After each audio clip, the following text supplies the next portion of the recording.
Everywhere you look, work feels unstable. AI changing jobs, workplace cultures clashing, and women leaving the workforce in record numbers. The headlines are calling it burnout, but what if it's something more? Today, Charlotte C. Lewis joins us to explore how EQ and AI can reshape the way we work and live. Welcome to the AI Empowered Mom podcast. We are on a mission to reduce the mental load of parenthood through AI assistance. I'm Sarah. I'm the founder of AI Empowered Mom and your host. And today I am joined by Charlotte C. Lewis, founder and CEO of SenterMe. Charlotte is an entrepreneur with over 20 years of experience as a financial advisor, corporate trainer, and thought leader in organizational health and emotional intelligence. She's also a mom of two, balancing entrepreneurship with a part-time role and a full-time family. So we'll talk about her provocative idea of enterprise collapse disorder, what AI supported EQ looks like, and what the future of work means for moms and leaders. Charlotte, thank you so much for being here. I am so glad to connect with you today. Likewise, I'm excited for the conversation. Well, can you start us off just by telling us a little bit about yourself? Well, my last burnout was maybe like 7 years ago, and it was actually forced. I had broke my ankle, and my ankle is what actually sat me down, the ankle injury. I used to think about, like, what if I never broke my ankle, because that's what really changed everything for me.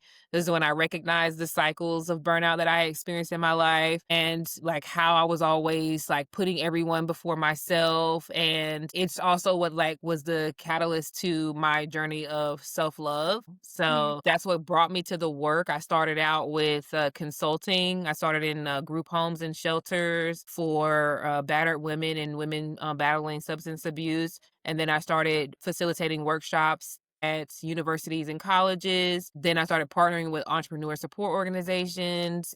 And eventually I had thought to myself, I was like, you know what? I really want to amplify the impact. How do I get beyond like speaking and teaching in this room? And then one of my informal mentors at the time, he was just kind of like, well, you should leverage technology if you want to amplify your impact. That's Mhm. just going to be like a surefire way to do that. And I was just like, what are you talking about? Like an app? Like a it's so funny thinking about the conversation, because I was like so turned off by the idea of it, and to be where I am now, it's just insane. I sat on it for maybe 3 months. And then by the end of 2023, I had made up my mind that I was going to build an app for women to help them regulate their emotions and stress. By December of 2024, we had launched said app, and I had recruited like the team. I've done so much customer discovery with executives and like chief culture officers, chief people officers, human capital strategists, and I just kind of realized that I wasn't speaking the language that executives responded to when it Mhm. comes to like really trying to support women in the workplace.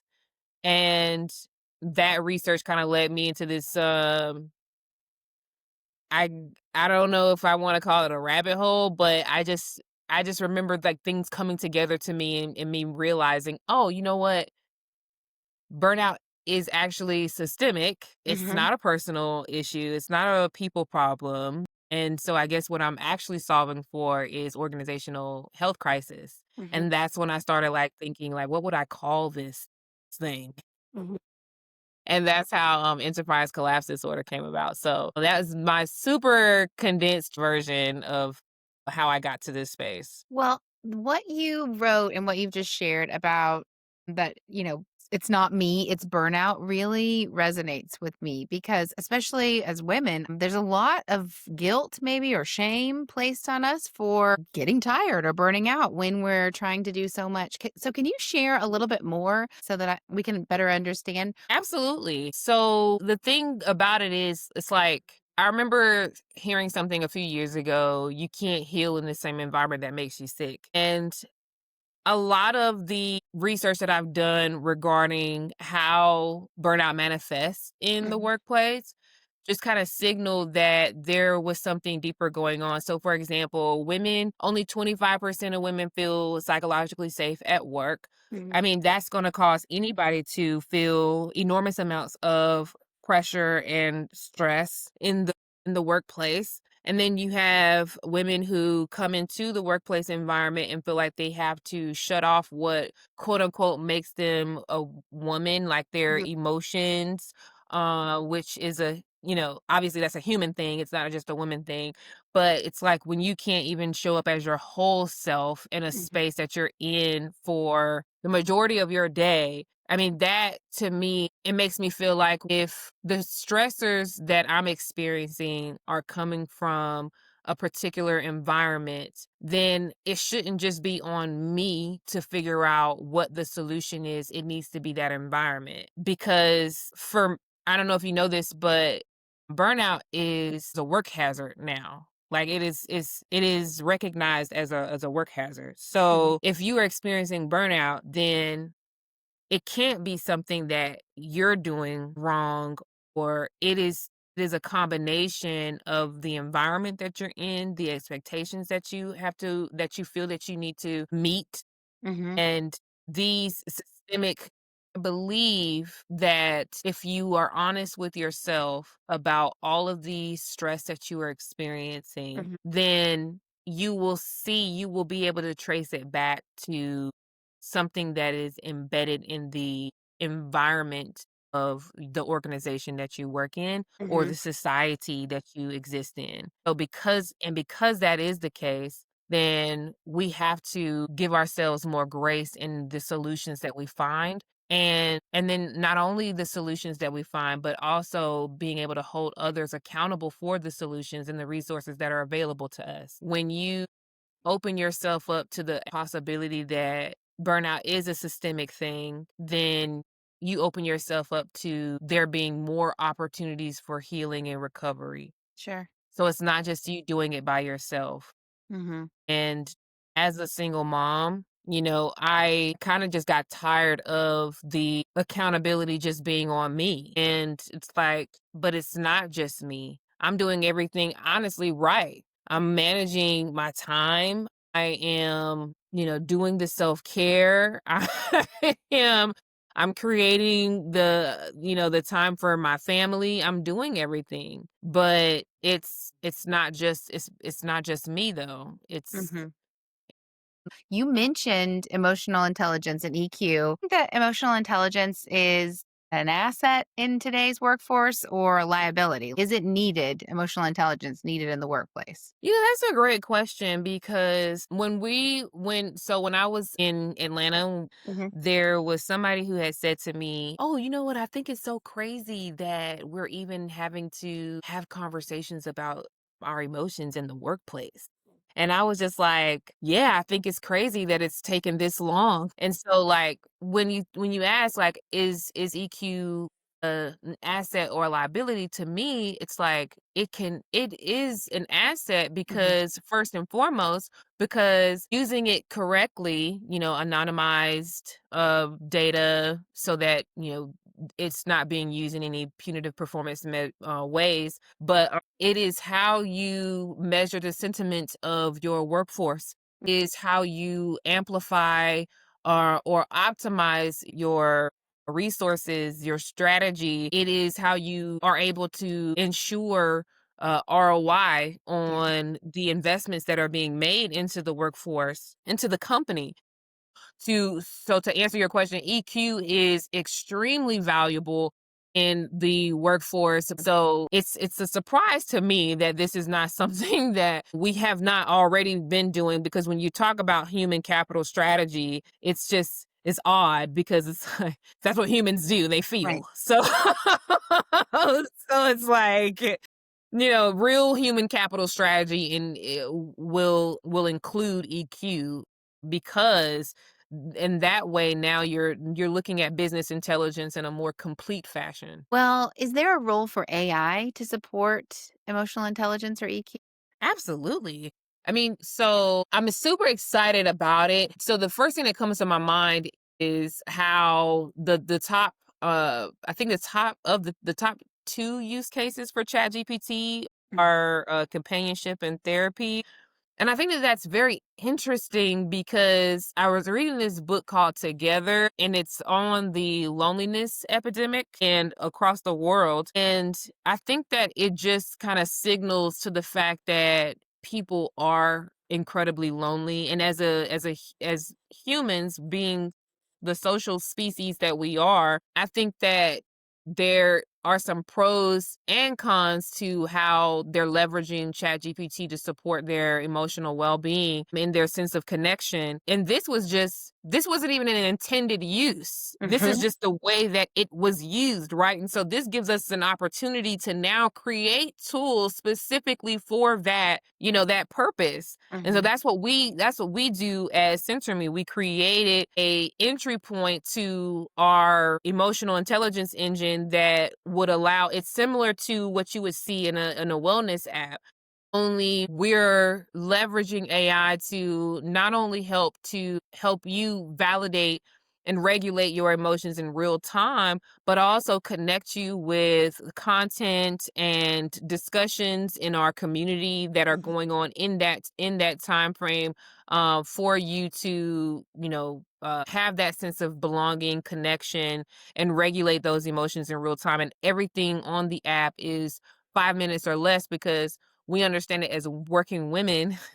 That's typically all the time that we have. mhm. You know what I mean? And so we're leveraging AI to help you in best utilizing the content and the community that's there to regulate your stress and your emotions in real time. And the AI that we're using to transform that it's extracting and then transforming those emotional signals will help executives be able to make more tailored strategies for their organizational health and ultimately growth. Well, what about you? How are you using AI in your life as a founder and business leader or your life at home? Oh my gosh. I think the better question is how am I not using it because I use it for everything, everything. So let's see. So as an entrepreneur and founder, I use AI as my executive assistant. I use it to help me in like getting all of my thoughts together, to plan my day out, how to best like strategize around like what our current goals are, and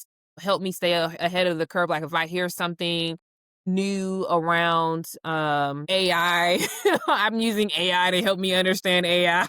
Mhm. The way Right. that I use AI now is insane. Like it's an integral part of how I am able to function as a founder, especially as a solo founder. As a mom, there's just this really funny story I'm gonna tell you. My babies they had to instead of going to camp, they had to have a sitter for about a week. And what I ended up doing was I used AI to help me in creating their entire week with the sitter. So I didn't rely on them to figure out what my babies were going to be doing. I was like, I created the activities, the sibling time, the lunch time, the break time, to do my chores time, like everything. And I made it so cute to like it was something that they would be able to see and they could read and they would understand, oh, this is what mommy wants us to do right now.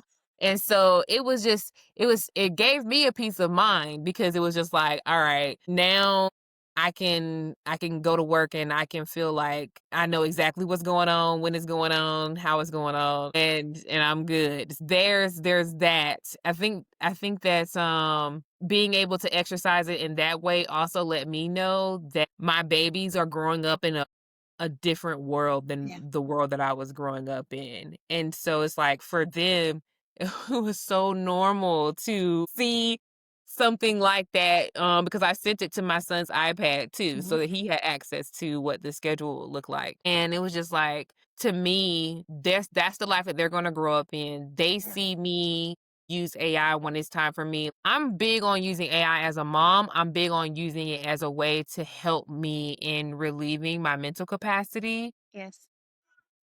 even if it's all right, let me figure out what dinner's gonna look like for the week. And then I get an opportunity to get a little fancy and like, you know what, I want to try something I haven't done before. This is what I'm usually cooking. I want to try something more along something like vegetarian Mediterranean type, Mhm. include something like that So it's like anytime that I can like use it for scheduling, for getting creative with some of the things that I'm responsible for as a mom, it's easy because I want to show up as an engaged mom as much as possible. But the truth of the matter is it's like I still have to have time for me. Yes. And so in order to do that, I leverage AI so that it's like all of the mental work that has to go into creating their schedule, creating my schedule, figuring out what we're going to do for this and what we're going to do for that and this weekend and whatever. I just give it to AI. It's just so funny. You know what's so funny about that is that like our parents, and I don't know, I grew up in the South. So my mom, I could hear her saying, you know what, I'm just gonna give it to God.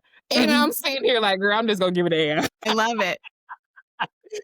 But it's like, but it just goes to show like the new era that we're in, you know what I mean? And Mhm. so yeah, anything that I feel like I don't want to expend any of my mental capacity on, I just give it to AI. Well, what do you think the future of work looks like with all the capability and the time that AI is giving us back? Are you optimistic about the future of work and putting burnout behind us? Or are we in trouble with these new tools and what they might unleash on us as employees and parents? Think as employees, so the story is different from executives and for employees.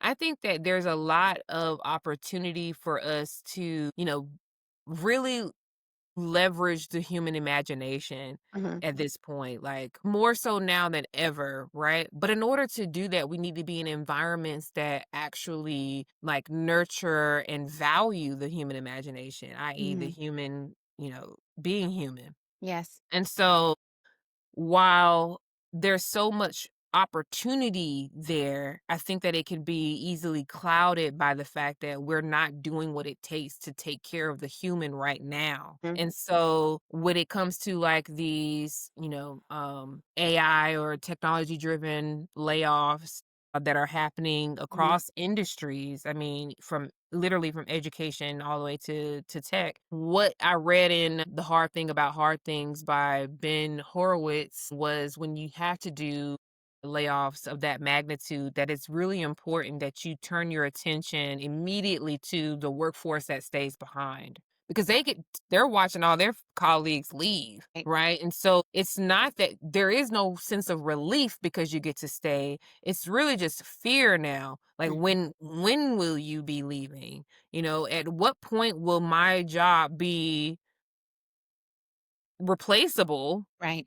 by technology? And so because of that, burnout does not leave because now Mhm. you feel like you have to prove your value and Right. your worth as a human in the workforce. And so you're working like crazy to meet all of these insane deadlines or to produce when really what we should be seeing in the workforce is that when we have to do those layoffs, that there is a tremendous amount of resources that Mhm. get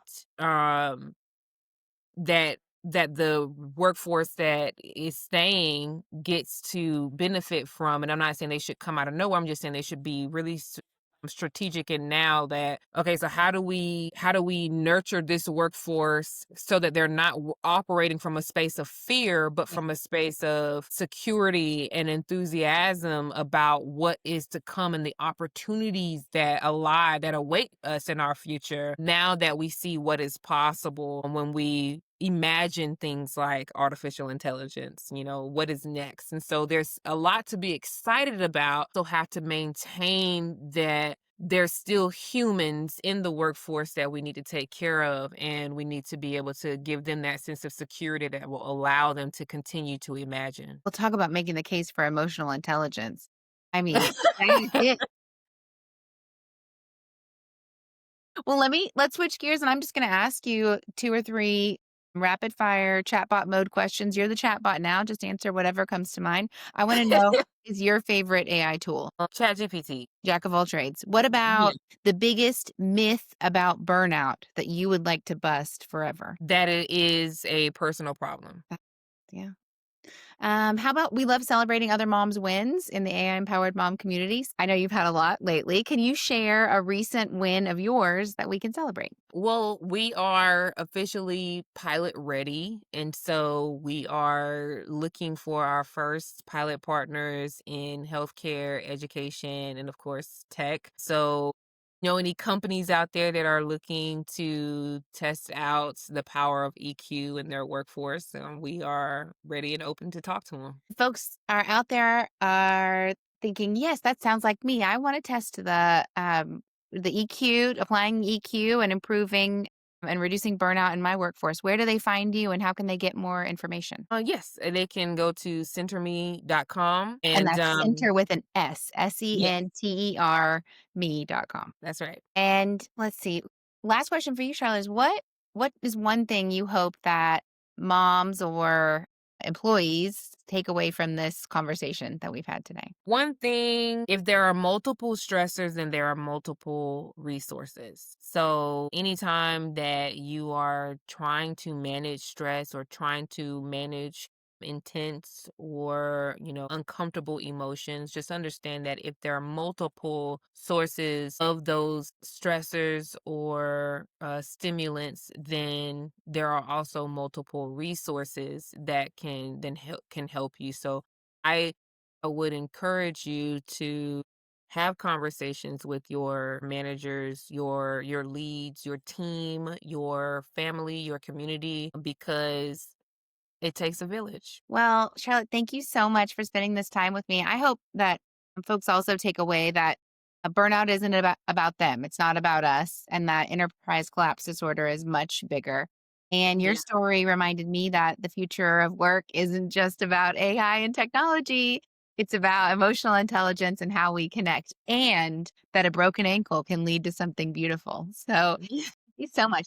If folks want to learn more or stay connected to you, I think they can follow you on LinkedIn or check out centerme.com. And one more call out to the AI empowered mom community. If you know moms who are actively avoiding or ignoring AI, send them my way. I want to have a low stakes, no guilt, no shame conversation with other moms who are avoiding AI. So send them to me at contact@aiempoweredmom.com or message me on Instagram or TikTok. I'll meet you all right back here next time. Charlotte, thank you again for being here. Thank you.